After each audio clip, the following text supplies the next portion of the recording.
Hi hello ಎಲ್ರಿಗೂ ನಮಸ್ತೆ. ಎಲ್ಲರೂ ಹೇಗಿದ್ದೀರಾ? ಐ ಹೋಪ್ ಎಲ್ಲರೂ ಚೆನ್ನಾಗಿದ್ದೀರಾ ಅಂತ ಭಾವಿಸ್ತಾ ಇವತ್ತಿನ ಡೈಲಿ ವ್ಲಾಗ್ ಸ್ಟಾರ್ಟ್ ಮಾಡ್ತಿದ್ದೀನಿ. ಯಾರೆಲ್ಲ ಹೊಸದಾಗಿ ನನ್ನ ಯೂಟ್ಯೂಬ್ ಚಾನಲ್ ನೋಡ್ತಾ ಇದ್ದೀರಾ, ನೋಡ್ತಾ ಇದ್ರು ಸಬ್ಸ್ಕ್ರೈಬ್ ಮಾಡ್ಕೊಳ್ದೆ ನೋಡ್ತಾ ಇದ್ದೀರಾ, ಅವರೆಲ್ಲ ದಯವಿಟ್ಟು ಸಬ್ಸ್ಕ್ರೈಬ್ ಮಾಡ್ಕೊಂಡು ನೋಡಿ. ಇಷ್ಟ ಆದರೆ ಒಂದು ಲೈಕ್ ಮಾಡಿ. ಏನಾದರೂ ಹೇಳೋದಿದ್ರೆ ಕಮೆಂಟ್ ಬಾಕ್ಸಲ್ಲಿ ಕಮೆಂಟ್ ಕೂಡ ಮಾಡಿ. ಫ್ಯಾಮಿಲಿ ಫ್ರೆಂಡ್ಸ್ ಒಟ್ಟಿಗೆ ಶೇರ್ ಕೂಡ ಮಾಡಿ ಅಂತ ಕೇಳ್ಕೊಳ್ತಾ ಇವತ್ತಿನ ಡೈಲಿ ವ್ಲಾಗ್ ಸ್ಟಾರ್ಟ್ ಮಾಡ್ತಾ ಇದ್ದೀನಿ. ಬೆಳಗ್ಗೆ 3:30ಇಂದ ನನ್ನ ರೂಟೀನ್ ಸ್ಟಾರ್ಟ್ ಆಗ್ತಾ ಇದೆ. ಬೆಳಗ್ಗೆ ಬೇಗ ಏಳೋದ್ರಿಂದ ಒಂದು ಪಾಸಿಟಿವ್ ಎನರ್ಜಿ ಬರುತ್ತೆ ಮತ್ತು ಮೈಂಡ್ ಕೂಡ ಫ್ರೆಶ್ ಆಗಿರುತ್ತೆ. ದಿನದ 24 ಗಂಟೆನೂ ಕಿರಿಕಿರಿ ಅಂತ ಅನಿಸೋದು ನಿಲ್ಲುತ್ತೆ. ತುಂಬ ಫ್ರೆಶ್ ಆಗಿ ಡೇ ಸ್ಟಾರ್ಟ್ ಮಾಡ್ತೀವಿ. ಫುಲ್ಲಿ ಪ್ಲ್ಯಾಂಡ್ ಇರುತ್ತೆ, ಏನು ಮಾಡಬೇಕು ಏನು ಮಾಡಬಾರ್ದು ಅನ್ನೋ ವಿಚಾರ. ನನಗಂತೂ ಈ ರೂಟೀನ್ ಬಹಳ ಇಷ್ಟ ಆಗಿದೆ. ತುಂಬಾ ಅಡ್ಜಸ್ಟ್ ಕೂಡ ಆಗಿದೆ. ಪದೇ ಪದೇ ಕಿರಿಕಿರಿ ಅಂತ ಅನಿಸೋರು ಈ ರೂಟೀನ್ನ ಒಂದು ಸತಿ ಸ್ಟಾರ್ಟ್ ಮಾಡಿ ನೋಡಿ. ಒಂದು ವಾರ ಆದಮೇಲೆ ನಿಮಗೇನೆ ಪಾಸಿಟಿವ್ ಎನರ್ಜಿ ಹೇಗಿದೆ ಅಂತ ಗೊತ್ತಾಗತ್ತೆ. ನಾನು ಬೆಳಗ್ಗೆ ಬೇಗ ಎದ್ದು ಸ್ನಾನ ಮಾಡಿ ದೇವ್ರ ಪೂಜೆ ಮಾಡ್ತಾಯಿದ್ದೀನಿ. ನಾನು ಶೀಗೆಕಾಯಿ ಮತ್ತು ರೀಟಾಕಾಯಿನ ಬಳಸ್ತೀನಿ. ಅದ್ರ ಪೌಡ್ರು ಅದಕ್ಕೆ ಚಿಗರೆ ಪೌಡ್ರ್ ಅಂತ ಬರುತ್ತೆ, ಅದನ್ನು ಹಾಕೊಂಡ್ರೆ ಸ್ವಲ್ಪ ನೊರೆ ಜಾಸ್ತಿ ಬರುತ್ತೆ. ನಾನು ಯೂಶ್ವಲಿ ಮಿಕ್ಸ್ ಮಾಡಿಬಿಟ್ಟೆ ಇಟ್ಟಿರ್ತೀನಿ, ಆದರೆ ನನಗಿದು ಸ್ವಲ್ಪ ಜಾಸ್ತಿ ಬೇಕು ಅಂತ ಅನಿಸುತ್ತೆ. ಕೂದಲು ಸ್ವಲ್ಪ ನನಗೆ ಜಾಸ್ತಿ ಅದರಿಂದ ಅದು ಸ್ವಲ್ಪ ನೊರೆ ಬಂದರೆ ಒಂದು ಫ್ರೆಶ್ ಆಗಿ ಫೀಲಿಂಗ್ ಬರುತ್ತೆ. ಅದಕ್ಕೆ ಏನು ಮಾಡ್ತೀನಿ, ಇನ್ನೂ ಒಂದು 2 ಸ್ಪೂನ್ ಎಕ್ಸ್ಟ್ರಾ ಬೆರೆಸ್ಕೊತೀನಿ. ತುಂಬ ಏನು ಬೆರೆಸೋ ಅವಶ್ಯಕತೆ ಇಲ್ಲ, ಮಾಮೂಲಿ ಬೆರೆಸೋದಕ್ಕಿಂತ ಒಂದು 2 ಸ್ಪೂನ್ ಎಕ್ಸ್ಟ್ರಾ ಬೆರೆಸ್ಕೊಂಡ್ರೆ ಒಂಥರ ನೊರೆ ಚೆನ್ನಾಗಿ ಬರುತ್ತೆ ಅಂತ ಹೇಳ್ಬಿಟ್ಟು ಯೂಶ್ವಲಿ ನಾನು ಸೀಗೆಕಾಯಿ ರೀಟಾಕಾಯಿನ ಪೌಡ್ರ್ ಮಾಡಿ ಇಟ್ಕೊಂಡಿರ್ತೀನಿ. ಅದನ್ನೇ ಬಳಸ್ತೀನಿ. ಯಾಕೆಂದರೆ ತುಂಬ ಹೇರ್ಗೆ ತುಂಬ ಸಮಸ್ಯೆ ಇರುತ್ತೆ, ಹೇರ್ ಫಾಲ್ಸ್ ಆಗೋದು, ಡ್ಯಾಂಡ್ರಫ್ ಆಗೋದು ಆ ಥರ. ಅದರಿಂದ ನಾನು ಮೊದಲಿಂದನೂ ಸೀಗೆಕಾಯಿ ಬಳಸ್ತೀನಿ. ಹರಳೆಣ್ಣೆ ಸೀಗೆಕಾಯಿ ಬೆಸ್ಟ್ ಮೆಡಿಸಿನ್. ನಿಮಗೆ ಬೇರೆ ಏನೂ ಬೇಕಾಗೇ ಇಲ್ಲ, ಮೇಂಟೆನೆನ್ಸ್ ಕೂಡ ಮಾಡೋ ಅವಶ್ಯಕತೆ ಇರಲ್ಲ. ವಾರಕ್ಕೆ 2 ದಿವಸ ಹರಳೆಣ್ಣೆ ಹಚ್ಕೊಂಡು ವಾರಕ್ಕೆ 2 ಸತಿ ಸ್ನಾನ ಮಾಡಿಬಿಟ್ರೆ ಸಾಕು. ಡ್ಯಾಂಡ್ರಫ್ ಆಗಲ್ಲ, ಹೇರ್ ಫಾಲ್ಸ್ ಆಗಲ್ಲ, ನೀಟಾಗಿರುತ್ತೆ. ನನಗಂತೂ ಹೇರ್ ಗ್ರೋತಿಂಗ್ ತುಂಬ ಚೆನ್ನಾಗಿದೆ. ಅದು ಮೇ ಬಿ ಈ ರೂಟೀನಿಂದಾನೇ ಅಂತ ಅನಿಸುತ್ತೆ. ಇದು ಹಳೇ ಕಾಲದ ರೂಟೀನ್ಸ್ ಏನೇನಿರುತ್ತೆ ನೋಡಿ, ಹ್ಯಾಬಿಟ್ಸ್ ಎಲ್ಲ, ಅದೆಲ್ಲ ತುಂಬ ಒಳ್ಳೆಯದೂ ಕೂಡ ತುಂಬ ಚೆನ್ನಾಗಿ ಕೂಡ ಅಡ್ಜಸ್ಟ್ ಆಗುತ್ತೆ. ತಲೆಗೆ ಸ್ನಾನ ಮಾಡಿಕೊಂಡು ಬಂದೆ, ಸ್ವಲ್ಪ ಹೂವು ತಕ್ಕೊಳ್ಳೋಣ ಅಂತ ಅಂದ್ಕೊಂಡು ಹೂವು ತಕ್ಕೊತಾ ಇದ್ದೆ. ಹಾಗೆ ಇವತ್ತು ಮೊಶಪ್ ಮಾಡೋಣ ಅಂತ ಹಿಂದಿನ ದಿನವೇ ಸೊಪ್ಪೆಲ್ಲ ಸೋಸ್ಬಿಟ್ಟು ಇಟ್ಟಿದ್ದೆ. ಅದು ಎಷ್ಟು ಸೊಪ್ಪನ್ನ ಸೋಸಿದ್ರೂ ಮಣ್ಣು ಹಾಗೆ ಇರುತ್ತೆ. ಅದನ್ನೆಲ್ಲ ಒದರ್ತೀನಿ, ಆದ್ರೂ ಮಣ್ಣಿರುತ್ತೆ. ಅದಕ್ಕೆ ಏನು ಮಾಡ್ತಾಯಿದ್ದೀನಿ ಅಂದರೆ, ಒಂದು ಪೂಜೆ ಆಗೋಕ್ಕೆಲ್ಲ ಒಂದು ಅರ್ಧ ಮುಕ್ಕಾಲು ಗಂಟೆ ಆಗೇ ಆಗುತ್ತೆ. ಅದಕ್ಕೆ ಏನು ಮಾಡ್ತಾಯಿದ್ದೀನಿ, ಸ್ವಲ್ಪ ನೆನೆ ಹಾಕಿಡ್ತೀನಿ. ಸ್ವಲ್ಪ ನೆನೆ ಹಾಕಿಟ್ರೆ ಮಣ್ಣೆಲ್ಲ ಬಿಟ್ಕೊಳ್ಳುತ್ತೆ. ಆವಾಗ ಸ್ವಲ್ಪ ತೊಳೆಯೋಕ್ಕೆ ಈಸಿ ಆಗುತ್ತೆ ಅಂತ ಹೇಳ್ಬಿಟ್ಟು ಒಂದು ದೊಡ್ಡ ಪಾತ್ರೆಗೆ ನೀರು ಹಾಕಿಬಿಟ್ಟು ಅದನ್ನೆಲ್ಲ ನೆನೆಸ್ಬಿಟ್ಟು ಇಟ್ಬಿಟ್ಟು ಹೂವು ತೊಗೊಂಡು ಬಂದೆ. ಹಳೇದು ಸ್ವಲ್ಪ ಹೂವು ಇತ್ತು, ಹೊಸದಾಗಿ ಮಾರ್ಕೆಟಿಂದ ಹೂವು ತಂದಿದ್ನಲ್ಲ ಅದು ತೊಗೊಂಡೆ, ಸಾಕಾಗಲ್ಲ ಅಂತ. ಇವತ್ತು ಒಂದು ಸ್ಪೆಷಲ್ ಅಂದರೆ ಏಕಾದಶಿ. ಆ್ಯಕ್ಚುಲಿ ಅದು ಕೆಲವರು ಏಕಾಶಿ ಹಬ್ಬ ಅಂತಾರೆ, ಕೆಲವರು ಏಕಾದಶಿ ಅಂತಾರೆ. ಕಾಮಿಕ ಏಕಾದಶಿ ಇದು. ನಿಮಗೆ ಕ್ಯಾಲೆಂಡ್ರಲ್ಲೆಲ್ಲ ನೋಡಿದ್ರೆ ಕಾಮಿಕ ಏಕಾದಶಿ ಅಂತ ಸಿಗುತ್ತೆ. ಹೇಗೆ ಒಂದೊಂದು ಕಡೆ ಒಂದೊಂದು ಥರ ಕರೀತಾರೋ ಹಾಗೆ ಒಂದೊಂದು ಕಡೆ ಒಂದೊಂದು ಥರ ಆಚರಣೆ ಇರುತ್ತೆ. ನಿಮ್ಮ ಸುತ್ತಲೂ ಮುತ್ತಲೂ ನಿಮ್ಮ ಫ್ಯಾಮಿಲಿಯಿಂದ ಹೇಗೆ ಆಚರಣೆ ಮಾಡ್ಕೊಂಡು ಬಂದಿರ್ತಾರೋ ಹಾಗೆ ಮಾಡಿ. ಕೆಲವರು ಉಪವಾಸ ಮಾಡ್ತಾರೆ, ಕೆಲವರು ಏನಾದರೂ ಹಣ್ಣು ಹಾಲು ಆ ಥರ ತಗೋತಾರೆ. ಇನ್ನು ಕೆಲವರು ಸ್ವಲ್ಪ ಅಂದರೆ ಒಂದು ಟೈಮಿನ ಊಟ ಮಾಡ್ತಾರೆ. ಒಂದೊಂದು ಕಡೆ ಒಂದೊಂದು ಥರ ಆಚರಣೆ ಇರುತ್ತೆ. ನಮ್ಮ ಮನೇಲೂ ಒಂಥರ ಆಚರಣೆ ಮಾಡ್ತೀವಿ, ಆದರೆ ಸಿಂಪಲ್. ಹಾಗೆಯೇ ನಾನು ಕ್ಲೀನಿಂಗ್ ಎಲ್ಲ ಹಿಂದಿನ ದಿವಸನೇ ಮಾಡಿ ಇಟ್ಟಿರ್ತೀನಿ. ಯಾಕಂದರೆ ಬೆಳಗ್ಗೆ ಎದ್ದು ನೀರು ಬಿಟ್ಟರೆ ಒರ್ಸೋಕ್ಕೋದ್ರೆ ಎಲ್ರಿಗೂ ಎಚ್ಚರ ಆಗತ್ತೆ. ಅದರಿಂದ ಏನು ಮಾಡ್ತೀನಿ ಅಂದರೆ, ಹಿಂದಿನ ದಿವಸ ಆಲ್ಮೋಸ್ಟ್ ಆಲ್ ಎಲ್ಲ ಕ್ಲೀನ್ ಮಾಡ್ಕೊಂಡಿರ್ತೀನಿ. ದೇವ್ರ ಮನೆ ಮಾತ್ರ ಬೆಳಗ್ಗೆ ಎದ್ಬಿಟ್ಟು, ಅಂದರೆ ಹೊಸಲು ಪೂಜೆ ಅದಕ್ಕೆಲ್ಲ ಹಿಂದಿನ ದಿನದ ರಂಗೋಲೆ ಎಲ್ಲ ಅಳಿಸಿರಲ್ಲ, ಆವಾಗ ರಂಗೋಲಿ ಎಲ್ಲ ಅಳಿಸ್ಬಿಟ್ಟು ಒಂದು ಚಿಕ್ಕದಾಗಿ ಒರೆಸ್ಕೋತೀನಿ. ಒರೆಸ್ಕೊಂಡು ಪೂಜೆ ಸ್ಟಾರ್ಟ್ ಮಾಡ್ತೀನಿ. ಫಸ್ಟ್ ರಂಗೋಲೆ ಇಡ್ತೀನಿ. ರಂಗೋಲಿಯಿಂದ ಸ್ಟಾರ್ಟ್ ಮಾಡಿಬಿಟ್ಟು ಈಚೆಗಡೆ ಬಾಗಿಲಿಗೊಂದು ರಂಗೋಲಿ ಇಟ್ಬಿಟ್ಟು ಒಳಗಡೆ ಬಾಗಿಲಿಗೊಂದು ರಂಗೋಲಿ ಇಟ್ಬಿಟ್ಟು ಆಮೇಲಿಂದ ದೇವ್ರ ಪೂಜೆ ಸ್ಟಾರ್ಟ್ ಮಾಡ್ತೀನಿ. ಇನ್ನೇನು ಶ್ರಾವಣ ಕೂಡ ಸ್ಟಾರ್ಟ್ ಆಗುತ್ತೆ. ಇನ್ನೊಂದು 2-3 ದಿವಸ ಇದೆ. ಮನೆ ಕ್ಲೀನಿಂಗ್ ಕೂಡ ತುಂಬ ಜಾಸ್ತಿ ಆಗಿದೆ. ನನಗೆ ಮನೆ ಕ್ಲೀನಿಂಗ್ ಜಾಸ್ತಿ ಆಗಿದೆ ಅಂತ ಬೇಜಾರಾಗ್ತಿಲ್ಲ, ಬಿಸಿಲಿಲ್ವಲ್ಲ ಅಂತ ಬೇಜಾರಾಗ್ತಾ ಇದೆ. ಒಂದು ಚೂರೂ ಬಿಸಿಲೇ ಇಲ್ಲ. ಬಟ್ಟೆಗಳಂತೂ ನಮ್ಮ ಮನೆಯಲ್ಲಂತೂ ಸೋಫಾದಲ್ಲಿ ಹಾಗೇ ಇದೆ. ಈ ಬಿಸಿಲು ಬರ್ತಿದ್ದಂಗೆ ಒಂದು ಚಾಪೆ ಹಾಸೋದು ಕಾಂಪೌಂಡಲ್ಲಿ, ಒಣಗಿಸೋದು, ಮತ್ತೊಂದೆರಡು ಹನಿ ಹಾಕಿದ್ರೆ ಎತ್ಕೊಂಡು ಬಂದಿಡೋದು, ಆ ಥರ ಆಗ್ಬಿಡೋದು. ಸ್ವಲ್ಪ ಬಿಸಿಲು ಇದ್ದಿದ್ದಿದ್ರೆ ಟೆನ್ಷನ್ ಕಮ್ಮಿ ಆಗಿರ್ತಿತ್ತು ಅಂತ ಅನಿಸುತ್ತೆ. ನಮ್ಮ ಮನೆ ಪೂರ್ತಿ ಗ್ರಿಲ್ ಹಾಕಿರೋದ್ರಿಂದ ಬಿಸಿಲು ಡೈರೆಕ್ಟಾಗಿ ಒಳಗಡೆ ಬರೋಲ್ಲ. ಮೇಲ್ಗಡೆ ಒಣಗಾಕೋಣ ಅಂದರೆ ಕೆಳಗಡೆಯಿಂದ ಮೇಲ್ಗಡೆ ಹೋಗೋಷ್ಟೊತ್ತಿಗೆ ಒಗ್ದಿರೋ ಬಟ್ಟೆ ಪೂರ್ತಿ ಒದ್ದೆ ಆಗತ್ತೆ. ಅದರಿಂದ ಏನು ಮಾಡಬೇಕು ಅಂತ ಗೊತ್ತಾಗ್ತಿಲ್ಲ. ಫುಲ್ಲು ಒಂಥರ ಮೋಡ ಕವಿದ ವಾತಾವರಣ. ಇವತ್ತು ಸ್ವಲ್ಪ ಪರವಾಗಿಲ್ಲ ಅಂತ ಅನ್ನಿಸ್ತು. ಬಾಗಿಲಿಗೆ ಮತ್ತು ದೇವರಿಗೆ ಎಲ್ಲ ಹೂವು ಇಟ್ಕೊಂಡು ಸಿಂಪಲಾಗಿ ಪೂಜೆ ಮಾಡ್ತೀನಿ ನಾನು. ಮತ್ತು ನಿಮ್ಮ ಮನೇಲೆಲ್ಲ ಹೇಗೆ ಪೂಜೆ ಮಾಡ್ತೀರಾ ಅಂತ ಕಮೆಂಟ್ ಬಾಕ್ಸಲ್ಲಿ ಕೂಡ ತಿಳಿಸಿ. ಆಮೇಲೆ ಬೋರ್ ಹಾಕ್ಸಿದ್ದಕ್ಕೆ ಎಷ್ಟು ದುಡ್ಡು ಖರ್ಚಾಯಿತು, ಮತ್ತು ಎಷ್ಟು ಇಂಚಿಗೆ ನೀರು ಬಿತ್ತು, ಆ ಥರದ್ದೆಲ್ಲ ತುಂಬ ಕ್ವೆಶ್ಚನಿಂಗ್ಸ್ ಬರ್ತಾಯಿತ್ತು. ನಾನು ಅದಕ್ಕೆ ಆನ್ಸರ್ ಮಾಡೋಕ್ಕಾಗಲಿಲ್ಲ. ಅದರದ್ದೇ ಬೇರೆ ಒಂದು ವ್ಲಾಗ್ ಮಾಡಿಬಿಟ್ಟು ಹಾಕ್ತೀನಿ. ಇನ್ಸ್ಟಾಗ್ರಾಮಲ್ಲಂತೂ ನಂಗೆ ತುಂಬ ಒಳ್ಳೆ ರೆಸ್ಪಾನ್ಸ್ ಸಿಕ್ಕಿದೆ, ತುಂಬ ಲೈಕ್ ಸಿಕ್ಕಿದೆ, ತುಂಬ ಕಮೆಂಟ್ಸ್ ಕೂಡ ಬಂದಿದೆ. ಥ್ಯಾಂಕ್ ಯು ಕಮೆಂಟ್ ಮಾಡಿರೋರೆಲ್ರಿಗೂ. ಅದ್ರ ಬಗ್ಗೆನೇ ಒಂದು ವ್ಲಾಗ್ ಮಾಡಿಬಿಟ್ಟು ಹಾಕ್ತೀನಿ. ಯಾಕಂದರೆ ಅದ್ರ ಬಗ್ಗೆ ಪೂರ್ತಿ ಡೀಟೇಲ್ಸ್ ನನ್ನ ಹತ್ರ ಎಲ್ಲ ನಂಜುಂಡೇಶ್ವರ್ ಅದನ್ನೆಲ್ಲ ಹ್ಯಾಂಡ್ಲು ಮಾಡಿದ್ದು. ಹಾಗಾಗಿ ನಾನು ಅದೆಲ್ಲ ಡೀಟೇಲ್ಸ್ ಎಲ್ಲ ಅವ್ರ ಹತ್ರ ಈಸ್ಕೊಂಡು ಕೂತ್ಕೊಂಡು ಒಂದು ಎಷ್ಟು ಖರ್ಚಾಗಿದೆ, ಎಷ್ಟು ಅಡಿಗೆ ನೀರು ಬಿತ್ತು, ಆ ಥರದ್ದೆಲ್ಲ. ಅಂದರೆ ಪೂರ್ತಿ ಗೊತ್ತಿಲ್ಲ, ದುಡ್ಡು ಅವರು ಯಾರಾದರೂ ಕೇಳಿದಾಗ ಒಂದಷ್ಟು ಕೊಟ್ಟಿರ್ತಾರೆ, ಆ ಥರದ್ದೆಲ್ಲ ಇರುತ್ತಲ್ಲ, ಅದಕ್ಕೆ ಪೂರ್ತಿ ಅವ್ರು ಲೆಕ್ಕ ಬರೆದಿಡ್ತಾ ಇದ್ದಾರೆ. ಅದನ್ನೆಲ್ಲ ಕೇಳಿಬಿಟ್ಟು ನಾನು ನಿಮ್ಮ ಜೊತೆಗೆ ಅದನ್ನು ಡೀಟೇಲಾಗಿ ಶೇರ್ ಮಾಡ್ತೀನಿ ಅಂತ ಹೇಳ್ತಾ ಇದ್ದೀನಿ. ನಾವು ಲಿಂಗಾಯತರಾಗಿರೋದ್ರಿಂದ ಸ್ವಲ್ಪ ಲಿಂಗು ಪೂಜೆ ಎಲ್ಲ ಮಾಡ್ತೀವಿ. ಅದರದ್ದು ಒಂದು ಡೀಟೇಲ್ ವ್ಲಾಗ್ ಮಾಡಿಬಿಟ್ಟು ಹಾಕ್ತೀನಿ. ಎಲ್ಲದನ್ನು ಒಂದೇ ಸತಿ ಹೇಳೋಕ್ಕಾಗಲ್ಲ, ಚಿಕ್ಕದಾಗಿ ಶೇರ್ ಮಾಡೋಕ್ಕಾಗತ್ತೆ.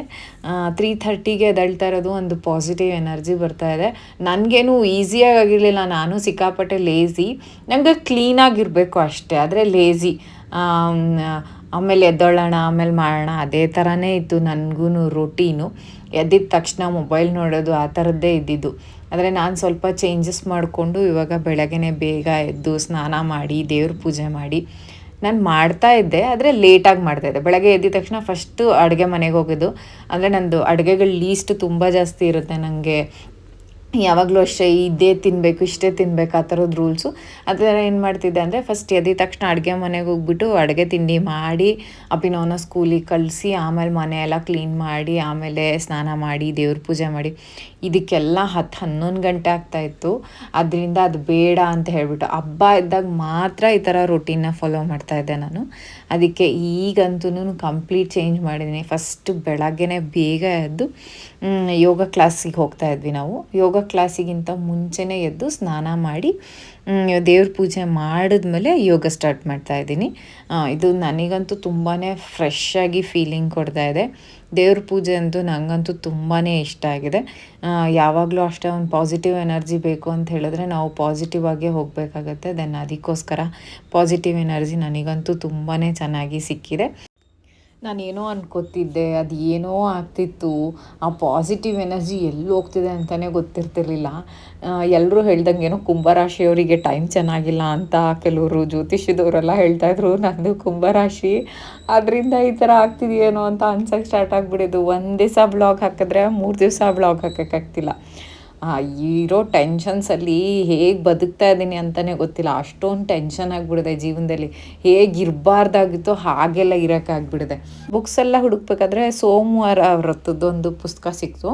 ನಾನು ಇದರದ್ದು ವ್ರತನ ತುಂಬ ಹಿಂದೆ ಮಾಡಿದ್ದೆ, ತುಂಬ ಸತಿ ಕೂಡ ಮಾಡಿದ್ದೀನಿ. ಈ ಮನೆ ಕಟ್ಟಿಸಿ 12-13 ವರ್ಷ ಆಗ್ತಾ ಬಂದಿದೆ. ಆ ಮನೇಲಿ ಕೂಡ ಒಂದು 4-5 ಸತಿ ಮಾಡಿದ್ದೀನಿ. ಆ ಬುಕ್ ಸಿಕ್ತು ನಂಗೆ. ಆ ಬುಕ್ ಸಿಕ್ಕಿದ್ದು ತುಂಬ ಖುಷಿಯಾಯಿತು. ಅದು ಒಂದು ವ್ರತ ಮಾಡೋಣ ಅಂತ ಅಂದ್ಕೊಂಡಿದ್ದೀನಿ. ಅದು ತುಂಬ ಪಾಸಿಟಿವ್ ಎನರ್ಜಿ ಕೊಡುತ್ತೆ. ಕಾರ್ತಿಕದಲ್ಲಿ ಶುರು ಮಾಡಬೇಕು ಆ್ಯಕ್ಚುಲಿ. ಇವಾಗ ಶ್ರಾವಣ ಶುರುವಾಗಿದೆ, ಆದರೂ ಪರವಾಗಿಲ್ಲ, ಶುರು ಮಾಡೋಣ ಅಂತ ಅಂದ್ಕೊಂಡಿದ್ದೀನಿ. ನಂದು ಆವಾಗಲೇ ಹೇಳ್ದಂಗೆ ತುಂಬ ಸಿಂಪಲ್ ಪೂಜೆ, ಯಾವಾಗಲೂ ಸಿಂಪಲ್ಲಾಗಿ ಪೂಜೆನ ಸ್ಟಾರ್ಟ್ ಮಾಡಿ ಎಂಡ್ ಮಾಡಿಬಿಡ್ತೀನಿ. ಒಂದು 1/2-3 ಗಂಟೆ ಅಂತೂ ಗ್ಯಾರಂಟಿ ಆಗುತ್ತೆ. ಅದು ಬೇಗ 5-10 ನಿಮಿಷದಲ್ಲಿ ನನಗಂತೂ ಮುಗ್ಸೋಕ್ಕಾಗಲ್ಲ. ಅಲ್ಲಿಂದ ಬಂದು ಯೋಗ ಸ್ಟಾರ್ಟ್ ಮಾಡ್ತೀನಿ. ಕೆಲಸ ಜಾಸ್ತಿ ಆಗಿರೋದ್ರಿಂದ ಯೋಗ ಮಾಡೋಕ್ಕೆ ಆಗ್ತಾಯಿಲ್ಲ ಇವತ್ತು.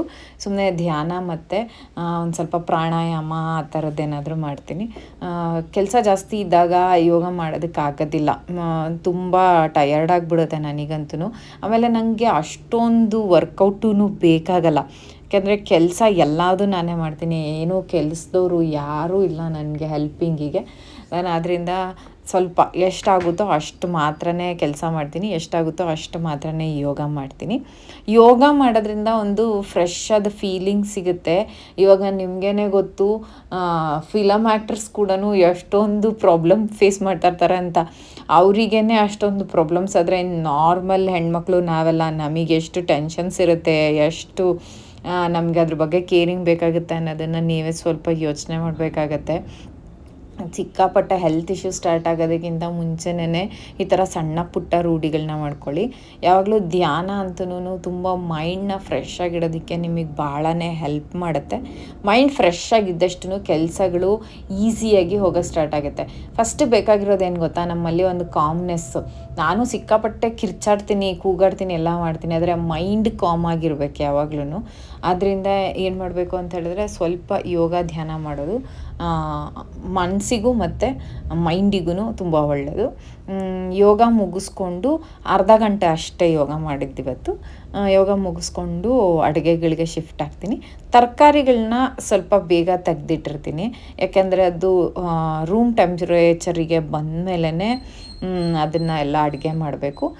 ನೆನ್ನೆನೆ ಮೊಸೊಪ್ಪು ಸಾರು ಅಂತ ಅಂದ್ಕೊಂಡಿದ್ದೆ, ಅದಕ್ಕೆ ಸೊಪ್ಪೆಲ್ಲ ಆವಾಗಲೇ ತೊಳೆಯೋಕೆ ಇಟ್ಕೊಂಡೆ. ನಾನು ಪಲ್ಯಗಳನ್ನ ಮಾಡ್ಕೊಳ್ಳಲ್ಲ. ಪಲ್ಯ ಎಲ್ಲ ಮಾಡಿದ್ರೆ ಮಿಕ್ಬಿಡುತ್ತೆ ನಮ್ಮ ಮನೇಲಿ. ಅದಕ್ಕೆ ಏನು ಮಾಡಿಬಿಡ್ತೀನಿ, ಹಾಗೇನೇ ಅದನ್ನು ಸ್ಟೀಮ್ ಮಾಡ್ತೀನಿ, ಇಲ್ಲಾಂದರೆ ಕುಕ್ ಮಾಡ್ತೀನಿ. ಯಾವಾಗಲೂ ಆ ಪಲ್ಯ ತಿನ್ಬೇಕಾ ಈ ಪಲ್ಯ ತಿನ್ಬೇಕಾ ಅಂತ ಅಭಿನೋದು ಒಂದು ರಿಸ್ಕ್ ಆಗುತ್ತೆ ನನಗೆ.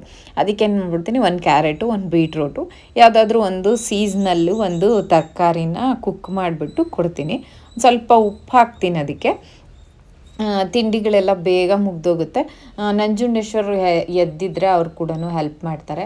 ಇವಾಗ ಜಾಸ್ತಿ ಬೇಗನೆ ತಿಂಡಿನ ಬೇಗ ಮಾಡ್ತಾ ಇರೋದ್ರಿಂದ ಅವ್ರದ್ದೇನೂ ಹೆಲ್ಪಿನ ಅವಶ್ಯಕತೆ ಇಲ್ಲ. ಆದರೆ ನಾನು ತರಕಾರಿನ ಸಣ್ಣದಾಗಿ ಕಟ್ ಮಾಡಲ್ಲ ಅಂತ ಅವ್ರು ಹೇಳ್ತಾರೆ. ನನಗೆ ಸಣ್ಣದಾಗಿ ಕಟ್ ಮಾಡಿಕೊಂಡು ಟೈಮ್ ವೇಸ್ಟ್ ಮಾಡೋದಕ್ಕೆ ಇಷ್ಟ ಆಗಲ್ಲ. ನನಗೆ ಏನಿದ್ರೂ ಅಡುಗೆ ಕೆಲಸ ಬೇಗ ಮುಗಿಬೇಕು. ಅದರಿಂದ ಏನು ಮಾಡ್ತೀನಿ ಅಂದರೆ ಸ್ವಲ್ಪ ಬೇಗ ಮಾಡ್ತೀನಿ. ಬೀಟ್ರೂಟು ಮತ್ತು ಕ್ಯಾರೆಟ್ದು ಸಿಪ್ಪೆ ತೆಗಿತೀನಿ. ಯಾಕೆಂದರೆ ಭೂಮಿ ಒಳಗಡೆ ಬೆಳೆಯೋ ಅಂಥ ಯಾವುದೇ ತರಕಾರಿನ ಸಿಪ್ಪೆ ಸಮೇತ ತಿನ್ನಬಾರ್ದು ಅಂತ. ಆಲೂಗಡ್ಡೆಗೂ ಅಷ್ಟೇ, ಶುಂಠಿಗೂ ಅಷ್ಟೇ ಸಿಪ್ಪೆ ಎಲ್ಲ ಪೀಲ್ ಆಫ್ ಮಾಡ್ಬಿಟ್ಟು ಹಾಕಬೇಕು ಅಂತ ಹೇಳ್ತಾರೆ. ಅದಕ್ಕೇನು ಮಾಡ್ತೀನಿ, ಅದರದ್ದು ಮಾತ್ರ ತೆಗಿತೀನಿ. ಹೆಣ್ಮಕ್ಳಿಗೆ ಮಕ್ಕಳು ಹುಟ್ಟಿದ ಮೇಲೆ ಸ್ವಲ್ಪ ಹೆಲ್ತ್ ಇಶ್ಯೂ ಸ್ಟಾರ್ಟ್ ಆಗುತ್ತೆ. ಅವರು ತುಂಬಾ ವೀಕ್ ಆಗಿರ್ತಾರೆ. ಅದರಿಂದ ನಾನು ಕೂಡ ಪ್ರತಿ ದಿವಸ ಒಂದು ಕ್ಯಾರೆಟು, ಒಂದು ಬೀಟ್ರೋಟು ಯಾವಾಗಲೂ ತಿಂತೀನಿ.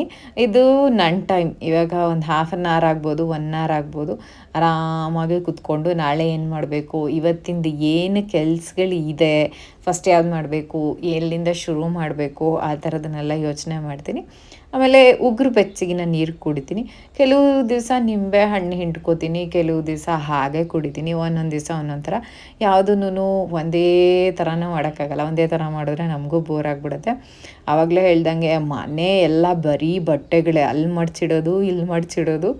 ಅದು ಒಣಗಿಲ್ಲ ಅಂತ ಹೇಳಿದ್ರೆ ಸಿಕ್ಕಾಪಟ್ಟೆ ಇರಿಟೇಟ್ ಆಗುತ್ತೆ, ವಾಸನೆ ಬರುತ್ತೆ ಮನೆಯೆಲ್ಲ. ಏನು ಮಾಡಬೇಕು ಅಂತ ಗೊತ್ತಿಲ್ಲ. ಎಲ್ಲ ಸೋಫಾ ಕವರೆಲ್ಲ ತೆಗೆದು ಒಗ್ದಾಕಿದ್ದೀನಿ. ಅದು ಕೂಡ ಒಣಗಿಲ್ಲ. ಆಲ್ರೆಡಿ 3 days ಆಗಿದೆ ಅವನ್ನೆಲ್ಲ ಒಗ್ದಾಕಿ. ಯಾಕೋ ಸ್ವಲ್ಪ ಗಾಳಿ ಬರ್ತಾಯಿಲ್ಲ ಅನ್ನಿಸ್ತು.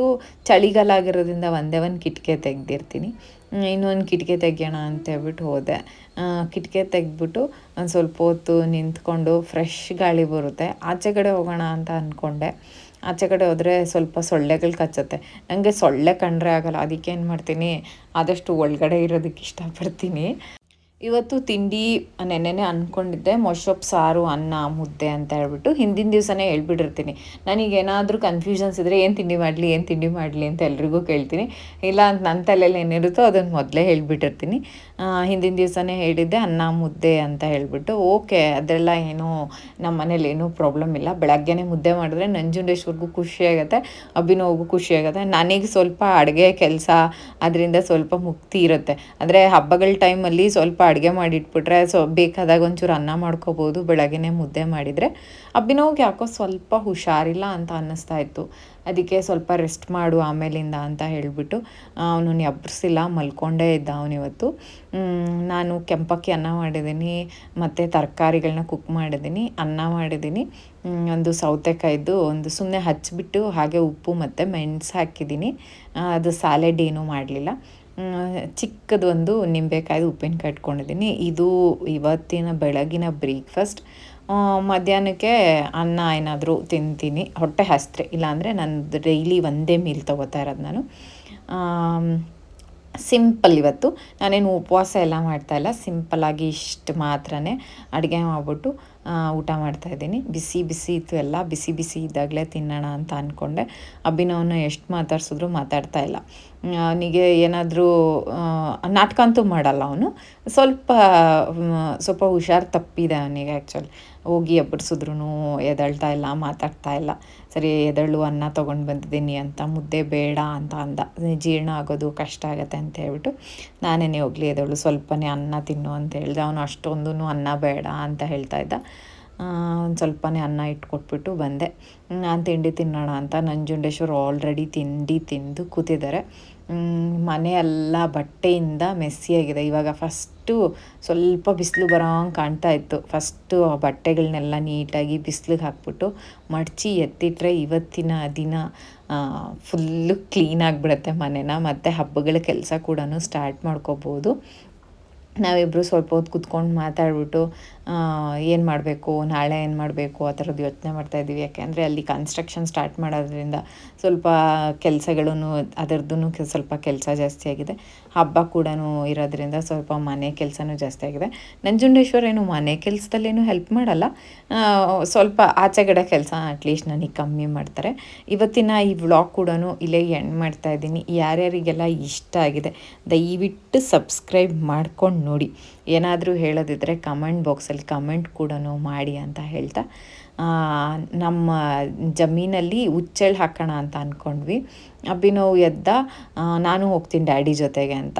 11:30 ಆಗಿದೆ. ಎಷ್ಟು ಬಿಸಿಲಿದೆ ನೋಡಿ, ಇಷ್ಟು ಬಿಸಿಲು ಕಾಣಿಸ್ತಾ ಇದೆ ಇವಾಗ. ಅವರಿಬ್ಬರು ಹೊರಟರು. ನಾನು ಸ್ವಲ್ಪ ಮಲ್ಗೋಣ ಅಂತ ಅಂದ್ಕೊಂಡೆ. ಒಂದು 2 hours ಮಲಗಿಬಿಟ್ಟು ಆಮೇಲಿಂದ ಎದ್ದು ಕೆಲಸ ಸ್ಟಾರ್ಟ್ ಮಾಡೋಣ ಅಂತ ಅಂದ್ಕೊಂಡು ಅವ್ರನ್ನ ಕಳಿಸಿ ಬಾಯ್ ಮಾಡಿ ಬಂದು ಕುತ್ಕೋತಾ ಇದ್ದೀನಿ. ಇವತ್ತಿನ ಈ ವ್ಲಾಗ್ ಕೂಡ ಇಲ್ಲೇ ಎಂಡ್ ಮಾಡ್ತಾಯಿದ್ದೀನಿ. ಯಾರ್ಯಾರಿಗೆಲ್ಲ ಇಷ್ಟ ಆಗಿದೆ ದಯವಿಟ್ಟು ಸಬ್ಸ್ಕ್ರೈಬ್ ಮಾಡ್ಕೊಂಡು ನೋಡಿ. ಏನಾದರೂ ಹೇಳೋದಿದ್ದರೆ ಕಮೆಂಟ್ ಬಾಕ್ಸಲ್ಲಿ ಕಮೆಂಟ್ ಕೂಡ ಮಾಡಿ. ಫ್ರೆಂಡ್ಸ್ ಆ್ಯಂಡ್ ಫ್ಯಾಮಿಲೀಸಿಗೆ ಈ ವ್ಲಾಗ್ ಕೂಡ ಶೇರ್ ಮಾಡಿ ಅಂತ ಕೇಳ್ಕೊಳ್ತಾ, ಇವತ್ತಿನ ಈ ವ್ಲಾಗ್ ನಿಮ್ಮೆಲ್ಲರಿಗೂ ಇಷ್ಟ ಆಗಿದೆ ಅಂತ ಭಾವಿಸ್ತೀನಿ. ಮಿಸ್ ಮಾಡಿದೆ ನಾನಂತೂ. ಇನ್ನೊಂದು ಒಳ್ಳೆ ವ್ಲಾಗ್ ಜೊತೆಲಿ ನಾನು ನಿಮ್ಮ ಜೊತೆ ಸಿಗ್ತೀನಿ ಅಂತ ಹೇಳ್ತಾ, ಲವ್ ಯು ಆಲ್.